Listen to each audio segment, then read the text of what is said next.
আসসালামু আলাইকুম রহমতুল্লাহি ওবারাকাতুহু।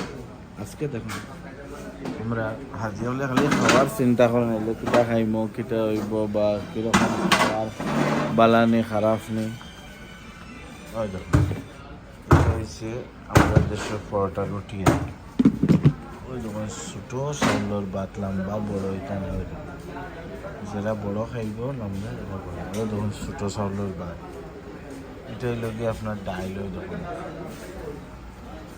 এটা হলো গিয়া সানা দিয়া, সানার ডাইল আর কদু। এটা হলো গিয়া মাছ দিয়া, কদু দিয়া। এটা লগে আছে ওই ধরুন চিকেন, মুরগি নীলা আছে। আর আবার ওই দেখুন মাছ, পুরা আমরা দেশের যেটা রুই মাছ, রৌ মাছ। আরব দেশ খাইবার কোনো প্রবলেম আলা জায়গা না। আমরা রেস্টুরেন্ট ট্রাভেলস তো ওইখানে খাইবার লাগে আয় না, কিন্তু দেখার মাঝে একটা জিনিস বোঝা যায় না কোন খানিটা কীরকম হইলো আপনার মৌসুম্বি, খিরা, মৌসুম্বিটা আর এবার লেবু, মরিচও আছে।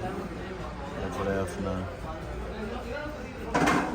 এটা হইল গিয়া চা, ধরুন দুধের চা বানিয়ে ভিতরে দুধ চা। এটা হইল গিয়া জুস আর পানি, ঠিক আছে। ওলা আইলে হাজি হলে নিজে নিজে গ্লাস উঠাইয়া খান। এটা হইল গিয়া হাজি হলের খানি ওরকম থাকে। আপনারা দেখুন আমরা সবসময় চাই যে হাজি হলের দেশ হয়, তাও এটা কলিকাতার খানি সব।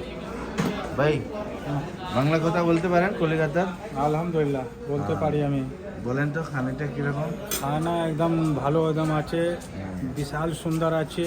এটা और খালি की तारीफ রেস্টুরেন্ট করবো। ট্রাভেলসের লাগে না? हाँ अल्हम्दुलिल्लाह बहुत ही ভালো, बहुत ही সুন্দর। হ্যাঁ এটা ডাল আছে, এটা সবজি আছে, এটা সবজি अलग আছে, এটা মুরগি সালান আছে, ওটা মাছ আছে রেহু।